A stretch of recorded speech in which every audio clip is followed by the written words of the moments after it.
Good morning, everybody. Happy Saturday. And I thought I'd just do some brief content on spiritual communication. So I'm not talking psychological communication, spiritual communication, and how I've been discovering there's 3 types of spiritual communication. And whether you're spiritual or not, you will still have one of these types in the way you communicate. And it explains a lot about how you relate to people around you or how you don't. So, you know, I've mentioned before, sometimes we can be around people and we really vibe with them. We don't even know them. We just really click instantly. And there's other people that we can be around that we've just met for a moment. We just instantly know we're not going to vibe. Or if you found yourself in connections where you're both talking, but you cannot hear each other and you wonder why. So on the spiritual side of communication, I think there's around about 3 types. So don't quote me completely. This is just my gut sense. And it's got to feel right for you. If it doesn't, dispute it.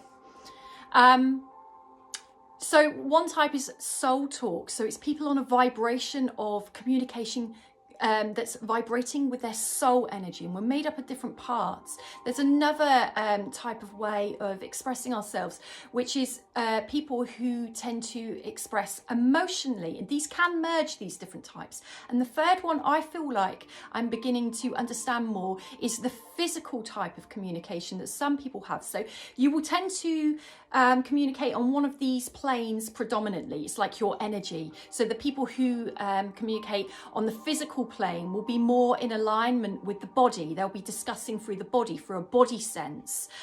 They'll be more into body situations. People who are emotional will be expressing themselves through a feeling sense in the moment. They're talking about stuff related to how they feel about it emotionally. And people on a soul level, it's another vibration where actually it's the wisdom of everything that's come to pass, different incarnations, this incarnation, and they're talking from a platform of using all that wisdom in the moment that they're speaking. Now, we all tend to do one of these 3, and it doesn't matter which. None are better than the other, none are worse than the other.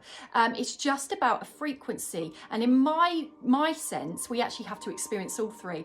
But if we know what kind of talk we do, emotional, soul or physical, it really helps when we're meeting new people or we're reflecting on past connections as to why those things didn't work out or why they're not vibing. Because if you've got one person who's talking physical talk and you've got another person who's talking emotional talk, for love nor money, different frequencies, different language, can't hear you even though you're talking to me. I can see your lips moving, but I can't understand. So when you often get people that may say, I just don't get your experience, it might be because there's no right or wrong in that. There's nothing wrong with them. They're not being a bad person necessarily. They can't understand that frequency. If you get physical talk with physical talk, great. I mean, it might not always end up great, but, you know, great. You're kind of on the same language. You're in the same frequency, the energy vibration that I always talk about. 2 emotions, 2 souls. What would be awesome is to get a soul and maybe a physical talking. So you, these different, when I say it's like this, it's not one's more than the other. It could be the other way around, whatever. But these different frequencies, and then they start to learn the language of the other, or they can put themselves in that person's shoes just for a moment and go, I wonder what that would be like, because that would really help us accelerate and grow. And we are so on this planet to accelerate and grow. All of us, we can learn so much from each other. A typical thing is that I find that, and I've done it, I did it in the past quite a lot before I realised, I would really vibe to people that were just like me, because I thought, oh, we got a shared experience, we get it. But then after a while, I was like, actually, I need other experiences. It's great, we can glue, but then I started to unglue and think, what's going on here? I'm withdrawing because my soul, and I'm very soul speak, was going, we need more experiences. I'm very here to grow. We all are. And I love diversity. I love people with different opinions, values, views, ideals. I love it. My only one thing is please respect mine. I'll respect yours. I don't mind if we have difference as long as we're not offensive. That's the only bit.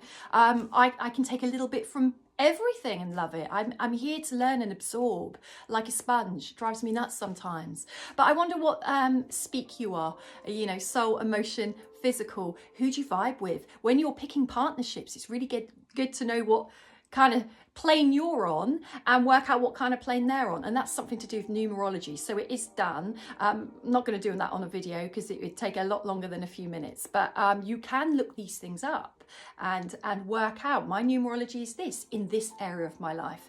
I want to attract somebody who vibrates with that frequency. So I'd need somebody else who, they don't have to be identical. That's the whole point. But they're in alignment with your energy, just like we want to make our lives, create our lives, our world, our things, our stuff, our desires in alignment with our energy, because that's when life flows. Doesn't mean you don't get bumps, but life still flows. If we're around situations that are not vibing with what we're made up of, it's going to be bumpy. I mean, it makes logical sense. Yeah, just thought I'd share that with you.